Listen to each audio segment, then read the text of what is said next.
कैसे हैं आप सभी लोग।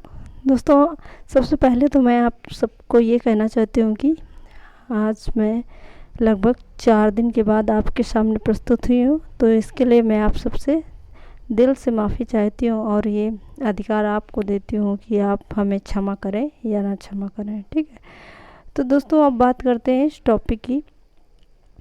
और रही बात 3-4 दिन का गैप देने की, उसके मेरी तबीयत कुछ ठीक नहीं थी, इस वजह से मैं आपके सामने वीडियो लेकर नहीं आ पाई। तो चलिए, उसके लिए मैं आपसे क्षमा चाहती हूँ। तो चलिए, तो देखिए दोस्तों, आप सीटेट की परीक्षा 7 जुलाई को है, तो अब ज़्यादा समय तो रह नहीं गया। अब मैं रोज़ाना आपके लिए वीडियोस लाने वाली हूँ, तो आप अच्छी तरीके से तैयारी करने में जुट जाइए। अब ज़्यादा समय नहीं है और बिल्कुल भी डरने की ज़रूरत नहीं, बिल्कुल घबराइएगा भी बिल्कुल भी नहीं। और रोज़ाना प्रैक्टिस करते रहिएगा, ठीक है। तो चलिए शुरू करते हैं आज की वीडियो। उससे पहले यदि आप हमारे चैनल पर नए हैं तो चैनल को सब्सक्राइब करें, वीडियो को लाइक करें और दोस्तों को शेयर कीजिएगा और बेल आइकन अवश्य प्रेस कर लीजिए ताकि मेरी आने वाली हर वीडियो आपको मिल सके।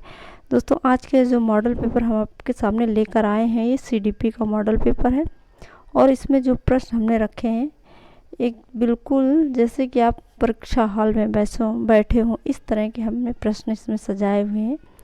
तो ज़्यादा देर ना करते हुए चलिए चलते हैं अपने टॉपिक पर और देखते हैं प्रश्नों को। चलिए देखिएगा प्रश्न नंबर 1, देखिए क्या कह रहा है। पढ़िएगा प्रश्न को, चलिए पढ़िए। दिव्यांग जन अधिकार अधिनियम 2016 के बारे में असत्य कथन चुनना है। कौन सा? असत्य, जो गलत है उस कथन का चयन करना है। चलिए देखिएगा, चलिए असत्य कथन का चयन करते ढूंढ लेते हैं, ठीक है। चलिए देखिए, चलिए ऑप्शंस पढ़िए। इस अधिनियम में पहली बार दिव्यांगजन शब्द का प्रयोग किया गया, और किसकी बात की जा रही है? 2016 की बात की जा रही है, ठीक है, 2016 की बात की जा रही है। तो ये जो पहला ऑप्शन दिया गया है कि इस अधिनियम में पहली बार दिव्यांगजन शब्द का प्रयोग किया, तो ये वाक्य बिल्कुल सही है, क्योंकि ये एक ऐसा अधिनियम है जिसमें सबसे पहली बार दिव्यांगों के बारे में बात की गई। मतलब कि दिव्यांगों के बारे में एक अच्छा अधिनियम कह सकते हैं, है ना। दिव्यांगों के बारे में बात तो इसके पहले भी की जा चुकी 1985 में। कब? 1995 में इसके पहले ये बात चल चुकी थी, यानी दिव्यांगों के हित के बारे में 1995 में पहली बार सोचना शुरू किया गया था, 1995 से, ठीक है। अब ये बात कर लेते हैं अधिनियम 2016 के बारे में। तो इसमें पहली बार दिव्यांगजन शब्द का प्रयोग किया गया, ठीक है। ये कब आया था? ये 2016 में आया था, ठीक है। अगला ऑप्शन देखिए। इस अधिनियम में दिव्यांगों के लिए RTI 2009 के अंतर्गत, क्योंकि RTI कब आया था, सॉरी RTE कब आया था बताइए। RTI तो इंफॉर्मेशन से संबंधित हो जाएगा, सूचना का अधिकार हो जाएगा, है ना, वो नहीं। तो इस अधिनियम में दिव्यांगों के लिए RTE यानी शिक्षा का अधिकार अधिनियम 2009 के अंतर्गत मुफ्त एवं अनिवार्य शिक्षा का प्रावधान रखा गया है। मुफ्त एवं अनिवार्य शिक्षा को रखा गया है, ठीक है, मुफ्त एवं अनिवार्य शिक्षा को। और इसमें कितने वर्ष तक के बच्चों को शामिल किया गया है? तो पहले 6 से 14 वर्ष तक था, 6 से 14 वर्ष। जो 1995 का अधिनियम था, उसमें 1995 में 6 से 14 वर्ष तक के बच्चों को शामिल किया जाता था। लेकिन जो अधिनियम 2016 आया, इसमें कितना किया है? 6 से 18 वर्ष तक के बच्चों को शामिल किया गया है निःशुल्क एवं अनिवार्य शिक्षा के अंतर्गत, ठीक है, ठीक है। और ये सारी शिक्षा इनको किस सही हो जाता है। अगला देखिए। इस अधिनियम में दिव्यांगता के कुल 21 प्रकार शामिल किए गए हैं, तो ये बात भी बिल्कुल सही है। इस अधिनियम में दिव्यांगता के जो कुल 21 प्रकार बनाए गए हैं वो शामिल किए गए हैं, यानी छोटी छोटी दिव्यांगता का जो लक्षण है उनको भी इसमें शामिल किया गया, एक प्रकार बना के उसको शामिल किया गया है, ठीक है। अगला देखिए। तो ये तीसरा भी सही है। चौथा देखिए, इस अधिनियम के अध्याय 3 में दिव्यांगों के लिए रोजगार की बात की गई है। तो अध्याय 3 में तो शिक्षा है, क्या है, शिक्षा है। अध्याय 3 में शिक्षा को रखा गया है, यानी शिक्षा के बारे में, जो दिव्यांगों की शिक्षा उसके बारे में बात की गई है, ठीक है। तो अध्याय 4 में रोजगार को रखा गया है। अध्याय 4 में क्या रखा गया है, रोजगार को रखा गया है। तो ये ऑप्शन गलत हो जाता है, यानी डी ऑप्शन गलत हो जाएगा, और जो गलत है वही हमारा सही उत्तर बन जाएगा, क्योंकि हमें असत्य ही ढूंढना था, और जो ढूंढना था वही हमारा लिए उत्तर बन जाएगा, ठीक है। चलिए अगला प्रश्न देखते हैं। प्रश्न नंबर 2 देखिए क्या कह रहा है। पहली बार शालीनता को दिव्यांगता किस अधिनियम के अंतर्गत माना गया है। यानी पहली बार शालीनता को दिव्यांगता यानी दिव्यांग की श्रेणी में किस अधिनियम के अंतर्गत रखा गया, किस अधिनियम से इसको लाया गया है, ये पूछ रहा है, ठीक है। तो ऑप्शन देखिए, भारतीय पुनर्वास परिषद, राष्ट्रीय न्यास अधिनियम, राष्ट्रीय शिक्षा नीति 2020, राष्ट्रीय दिव्यांग जन नीति 2006। तो बताइए कि इसमें सही उत्तर क्या हो जाएगा। तो दोस्तों, जो शालीनता है, शालीनता में क्या होता है, इसका लक्षण क्या होते हैं, इसके लक्षण क्या होते हैं, इसमें बच्चा अपनी बात को स्पष्ट रूप से दूसरों के समक्ष नहीं रख पाता है, ठीक है। यानी एक ही बात को बार बार दोहराता रहता है, इससे वो अपनी बात को सामने वालों को समझा ही नहीं पाता है कि वो क्या कहना चाहता है, ठीक है। वो अपने में गुमसुम बना रहता है, यानी अपने में ही बच्चा एकदम गुम रहता है, यानी स्वयं में ही गुम रहता है बच्चा, ठीक है। तो चलिए इसका उत्तर ढूंढ लेते हैं। इसका सही उत्तर क्या हो जाएगा, राष्ट्रीय न्यास अधिनियम। क्या हो जाएगा, राष्ट्रीय न्यास अधिनियम, ऑप्शन बी सही हो जाएगा, ठीक है। इसकी स्थापना कब हुई थी बताइएगा। इसकी स्थापना 1999 में हुई थी। कब हुई थी, 1999 में। इसका मुख्य उद्देश्य क्या है बताइए, उद्देश्य क्या है, इसको लाने का उद्देश्य क्या है। इसका लाने का उद्देश्य ये है कि जो बच्चे, जो दिव्यांग बच्चे हैं, मानसिक रूप से, मानसिक दिव्यांग, ठीक है, मानसिक दिव्यांग या बहुदिव्यांगता, जिसको बहुदिव्यांगता, ठीक है, बहुदिव्यांगता।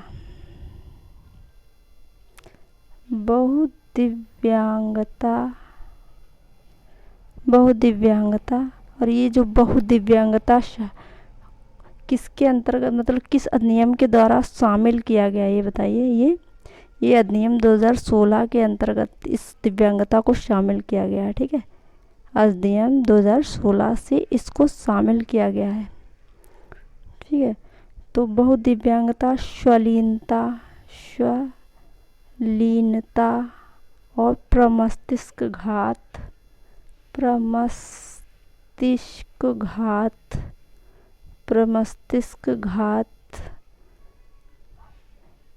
ठीक है। अल्पांग का मतलब जिन बच्चों के अंगों का विकास अच्छे से नहीं हो पाता है, यानी कुछ बच्चे होते हैं जिनके हाथ बहुत छोटे होते हैं, उनकी लंबाई पूरी नहीं होती है ना, तो अल्पांग की श्रेणी में आती हैं, ठीक है।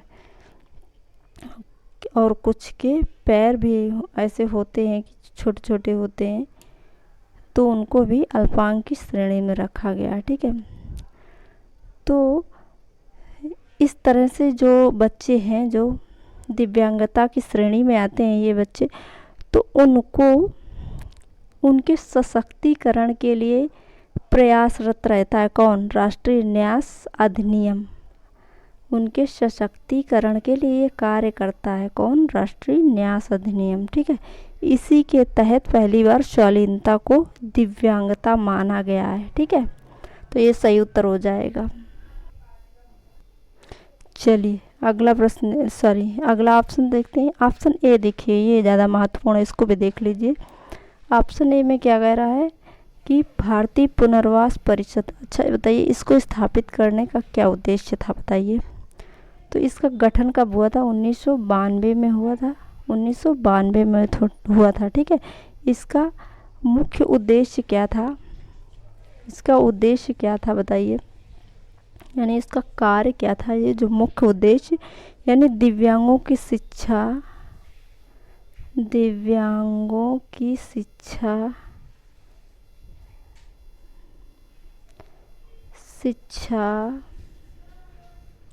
दिव्यांगों की शिक्षा एवं उनके व्यावसायिक प्रशिक्षण के लिए,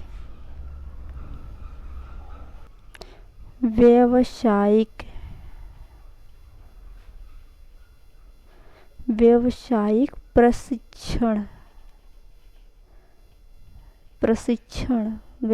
प्रशिक्षण के लिए, प्रशिक्षण प्रदान करने के लिए, जो प्रशिक्षण प्रदान कर रही संस्थाओं के ऊपर ये निगरानी का कार्य करता है। कौन? भारतीय पुनर्वास परिषद ये निगरानी रखता है। ठीक है, और इन दिव्यांगों को प्रशिक्षण, जो व्यावसायिक प्रशिक्षण किस लिए दिया जाता है, ताकि ये आर्थिक रूप से आत्मनिर्भर बन सकें। ठीक है, चलिए अगला प्रश्न देखते हैं।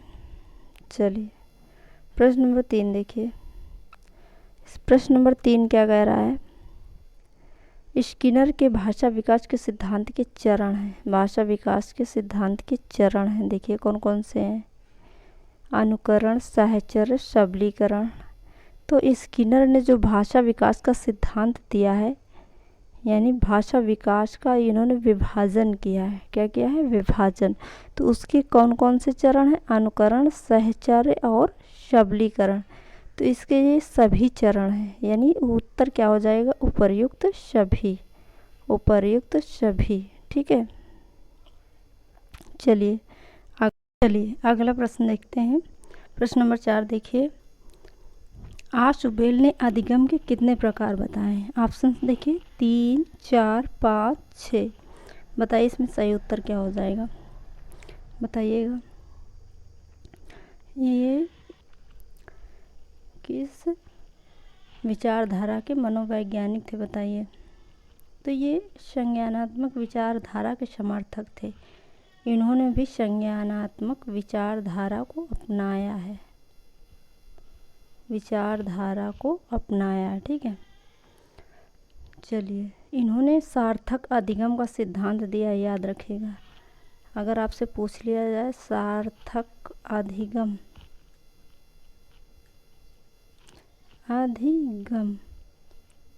अधिगम का सिद्धांत किसने दिया है, तब आप क्या बताएंगे? आशुबेल, डेविड आशुबेल। ठीक है, इन्होंने अधिगम के 4 प्रकार बताए। कितने बताए? 4। ऑप्शन बी सही हो जाएगा। ठीक है, चलिए देखते हैं कौन कौन से। नंबर 1 रटंत अधिगम, नंबर 2 अभिग्रहण, अभिग्रहण। ठीक है, नंबर 3 में क्या है? सार्थक अधिगम, सार्थक अधिगम, सार्थक अधिगम। नंबर 4 में क्या हो जाएगा? अन्वेषण अधिगम, अन्वेषण अधिगम।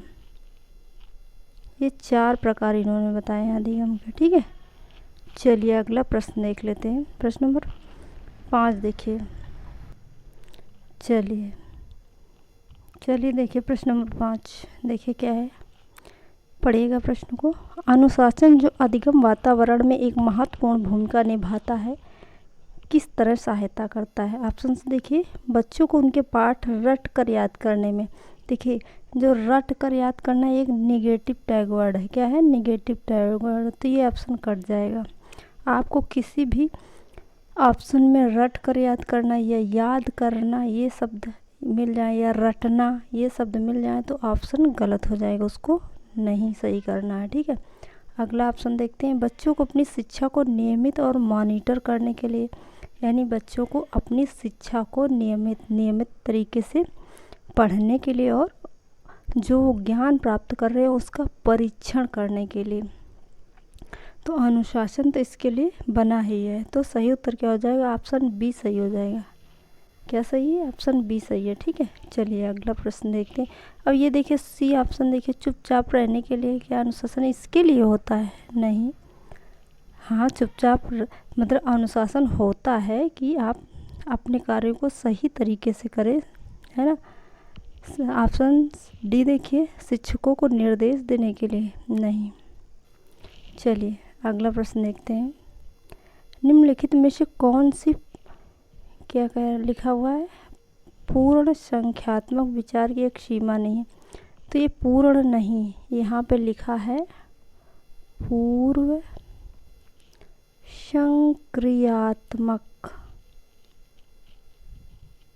संक्रियात्मक अवस्था, संक्रियात्मक, ठीक है, अवस्था।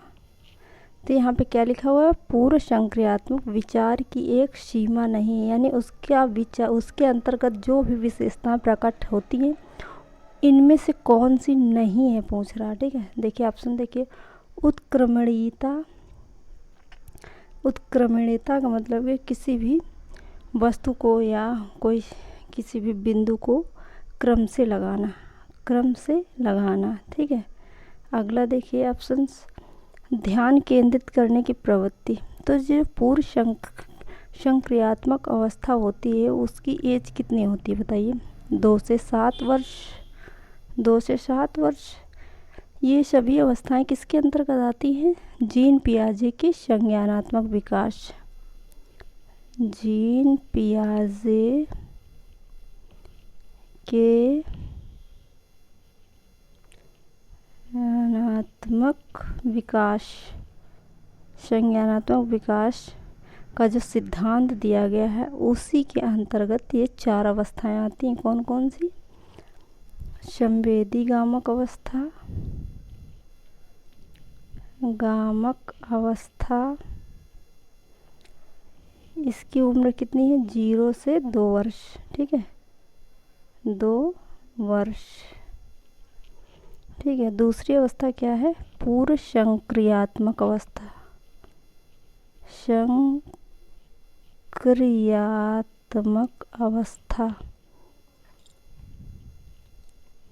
इसकी उम्र क्या है, 2 से 7 वर्ष, ठीक है।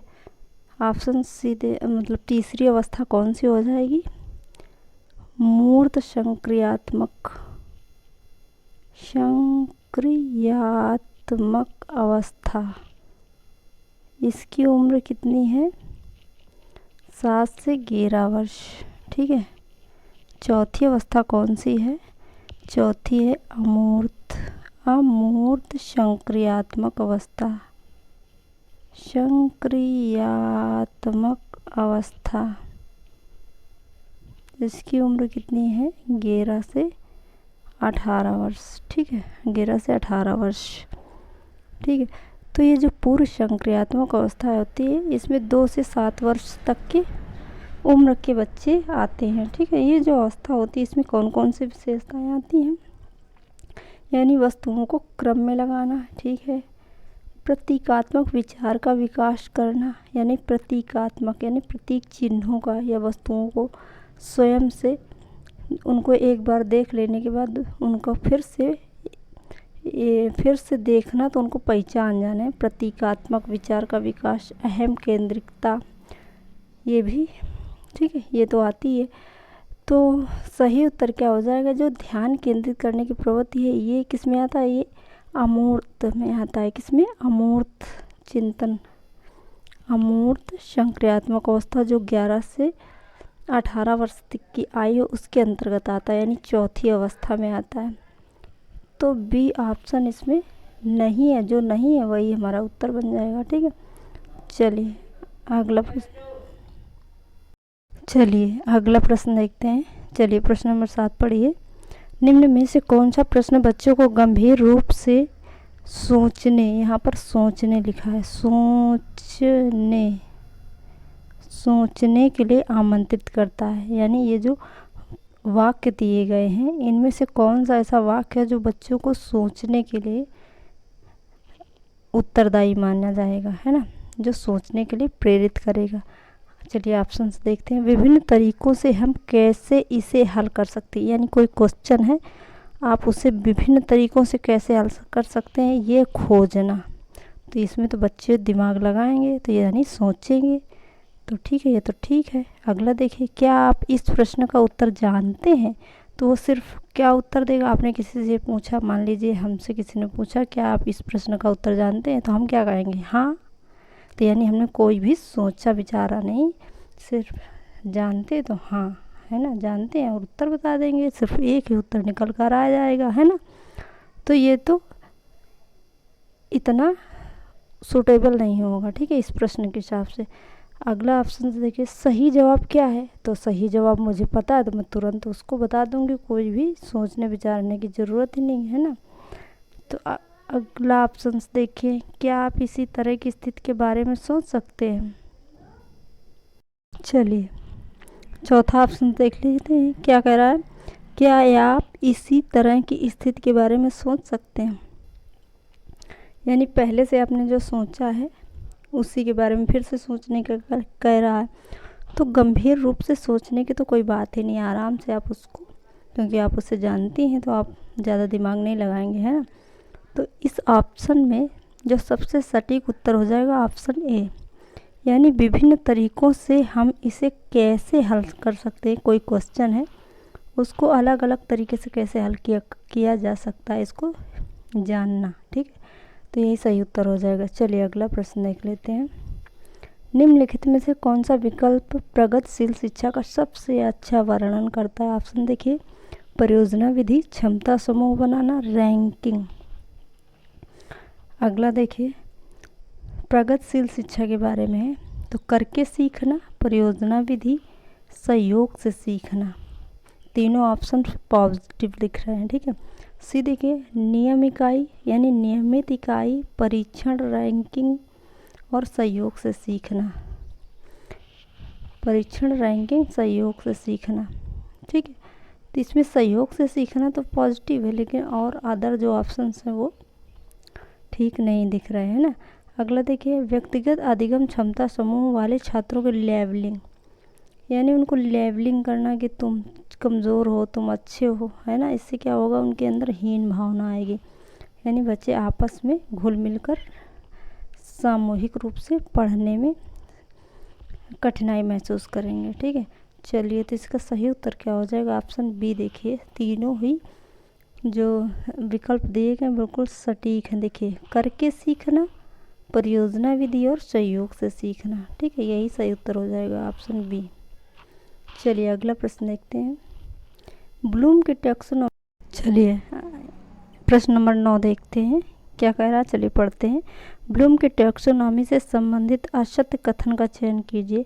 ब्लूम ने टैक्सोनॉमी को 3 भागों में बांटा है। पहला ऑप्शन देखिए, तो क्या ये बात सही है?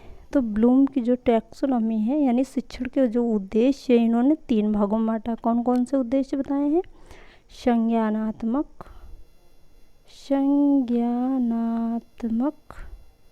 भावनात्मक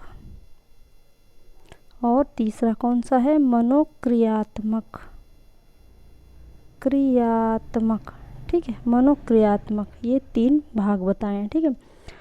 तो पहला ऑप्शन तो सही हो गया। चलिए दूसरा देखते हैं। ब्लूम के टैक्सोनॉमी के जो क्षेत्र उनके नाम है संज्ञानात्मक, भावनात्मक और मनोक्रियात्मक। तो ये भी बात सही है, तो दूसरा भी सही हो गया। तीसरा विकल्प देखते हैं।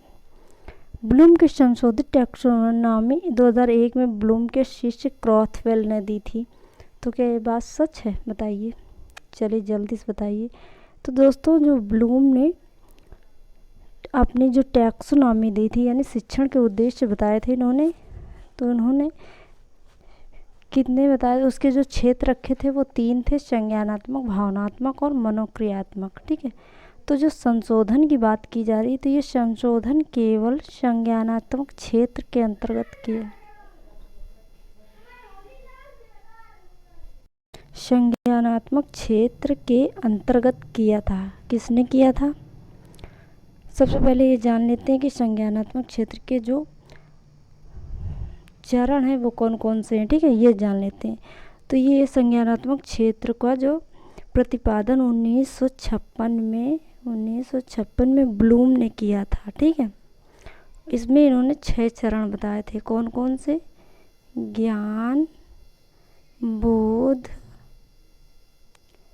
अनुप्रयोग,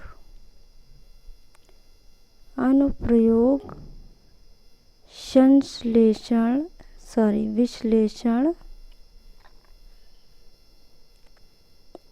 विश्लेषण संश्लेषण और अंतिम क्या है, छठवां क्या है, मूल्यांकन। ये 6 चरण इन्होंने बताए, किसने, ब्लूम ने। ठीक है, तो इसी जो 6 चरण हैं इन्हीं में संशोधन हुआ 2001 में। किसने किया, क्रॉथवेल जो ब्लूम के शिष्य थे, एंडरसन और क्रॉथवेल। ठीक है, इन्होंने संशोधन किया इसी संज्ञानात्मक क्षेत्र में। ठीक, इन्होंने क्या दिया, इन्होंने कौन कौन से चरण बताए, जानना पहला चरण इनका क्या हो गया, जानना। दूसरा है समझना। तीसरा क्या हो जाएगा, उपयोग में लाना।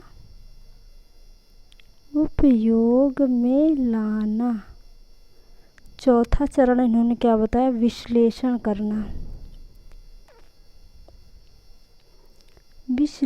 करना। अब पांचवा इन्होंने क्या बता दिया, मूल्यांकन करना। ठीक है, छठवां इन्होंने क्या बताया, छठवां बताया रचना करना। क्या बताया, रचना करना। ठीक है, तो इन्होंने संश्लेषण को हटा दिया। संश्लेषण को जो 5वें नंबर पर था, जो ब्लूम की टैक्सोनॉमी या ब्लूम के संज्ञानात्मक क्षेत्र के 5वें नंबर पर जो पद दिया हुआ था, चरण दिया हुआ था संश्लेषण, उसको इन्होंने हटाकर उसके स्थान पर किसको रख दिया, मूल्यांकन को रख दिया। किसको, मूल्यांकन को। ठीक है,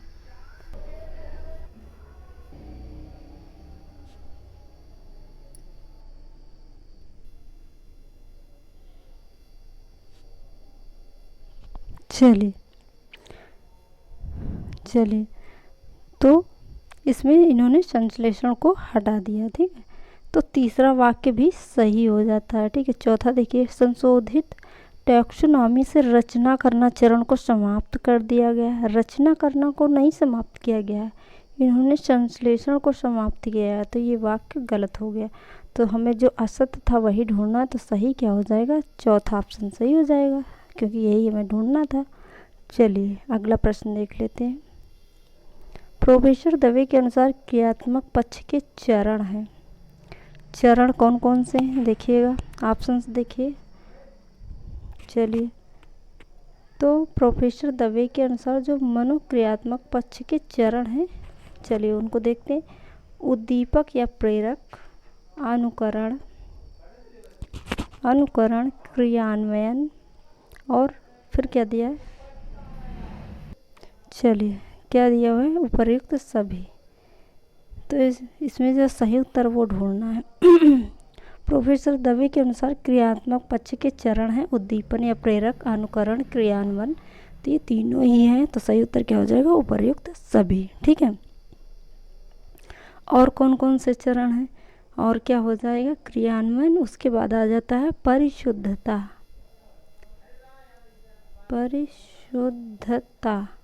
ठीक है, अगला क्या होता है, संतुलन। अगला कौन सा है, स्वाभाविकरण।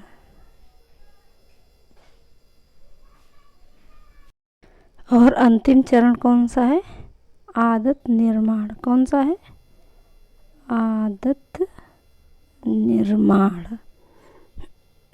ये प्रोफेसर दवे के अनुसार जो मनोक्रियात्मक पक्ष के चरण हैं। ठीक है, इन्होंने इसमें 7 चरण बताए। कितने बताए, 7। ठीक है, चलिए तो इसका उत्तर हमने आपको बता ही दिया था। ठीक, चलिए अगला प्रश्न देख लेते हैं। चलिए अगला देखिए क्या कह रहा है, प्रश्न नंबर 11 देखिए। 1813 के आज्ञा पत्र के अनुसार यानी के बारे में सत्य कथन का चयन कीजिए। ठीक है, देखिए ऑप्शन देखिएगा। इस आज्ञा पत्र में पहली बार शिक्षा पर प्रचार प्रसार करने के लिए 1 लाख रुपए आवंटित किए गए। तो ये वाक्य तो बिल्कुल सही है, यानी ये बात बिल्कुल सही है। इस आज्ञा पत्र में क्या बताया गया है कि शिक्षा के प्रचार प्रसार के लिए पहली बार 1 लाख रुपए दिए गए थे। ये किसकी बात कर रहा है? 1813 के आज्ञा पत्र की। ठीक है, इसमें क्या किया था? भारतीय साहित्य तथा भारतीय विद्वानों के प्रोत्साहन के लिए प्रावधान रखा गया। किसमें? आज्ञा पत्र की जो धारा थी, ठीक है, किस में रखा गया था? 43 में रखा गया था। ठीक है, चलिए, तो पहला वाक्य तो सही हो गया। दूसरा देखिए, इस आज्ञा पत्र में भारतीय साहित्य तथा भारतीय विद्वानों के प्रोत्साहन के लिए ये प्रावधान आज्ञा पत्र के धारा 44 में रखा गया। अभी हमने बताया 43 ना, तो ये गलत हो गया। तीसरा देखिए, इस आज्ञा पत्र के आने के बाद भारतीय विद्वानों में साहित्यिक प्रगति देखने को मिली नहीं। साहित्यिक प्रगति नहीं देखने मिली, इनके बीच विरोधाभास उत्पन्न हो गया। क्यों उत्पन्न हो गया? क्योंकि भारतीय विद्वान और भारतीय साहित्य के विद्वान, इन दोनों के लिए ये दो शब्द दिए गए थे। ये दो शब्द थे जिसमें ये लोग आपस में ही इनके बीच क्या हो गया कि सामंजस्य नहीं बना पाए, यानी शब्दों में ही उलझ गए और कोई विकास अच्छा नहीं हुआ। ठीक है, शब्दों के जाल में ही उलझे रह गए, इनको समझ नहीं आ रहा है किसके विकास की बात की गई है। ठीक है, भारतीय विद्वानों की या भारतीय साहित्य विद्वानों की। ठीक है, तो ऑप्शन सी तो गलत हो गया। चौथा देखिए, इस आज्ञा पत्र के आने के बाद पूर्वी शिक्षा विद्वान तथा पश्चिमी शिक्षा विद्वान ने मिलजुल कर कार्य किया। नहीं, पूर्वी शिक्षा विद्वान यानी कि हिंदी पूर्वी शिक्षा विद्वान का मतलब हिंदी के। ठीक है, हिंदी को चाहने वाले। ठीक है, और जो पाश्चात्य यानी पश्चिमी हिंदी विद्वान थे, जो पाश्चात्य यानी अंग्रेजी को चाहने वाले कि भारत में अंग्रेजी शिक्षा दी जाए, इसको चाहने वाले। ठीक है, तो इन्होंने मिलजुल कर नहीं कार्य किया, इनके बीच में वैमनस्यता आ गई। क्योंकि वो जो ये दोनों शब्द आए, इन लोगों को अलग अलग करके रख दिया था, यानी बीच में फाड़ उत्पन्न कर दिया इन दो शब्दों ने। ठीक है, तो ज़्यादा कुछ अच्छा कार्य नहीं कर पाए। ठीक है, चलिए,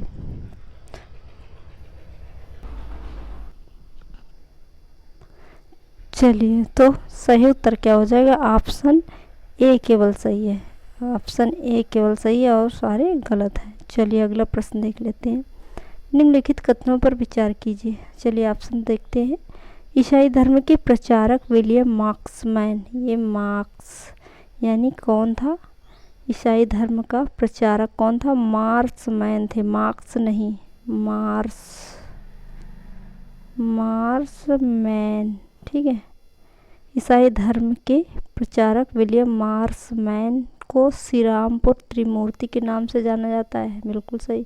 अगला देखिए, भारत में अंग्रेजी शिक्षा के प्रचार के लिए 5 सूत्री कार्यक्रम चार्ल्स ग्रांट ने तैयार किया। बिल्कुल ठीक, जो 5 सूत्री कार्यक्रम था वो चार्ल्स ग्रांट ने तैयार किया। ठीक है, 1781 में वारेन हेस्टिंग्स ने कलकत्ता में पहला मदरसा की स्थापना की। बिल्कुल सही, 1781 में जो वारेन हेस्टिंग्स था, वारेन हेस्टिंग्स ने कलकत्ता में पहली मदरसा की स्थापना की। ठीक है, डी देखिए, 1791 में वेलेजली ने बनारस में संस्कृत विद्यालय की स्थापना की। गलत, संस्कृत विद्यालय की स्थापना किसने की थी? डंकन ने की थी। डंकन ने कब? 1791 में। ठीक है, और लॉर्ड वेलेजली ने क्या स्थापित किया था? इन्होंने फोर्ट विलियम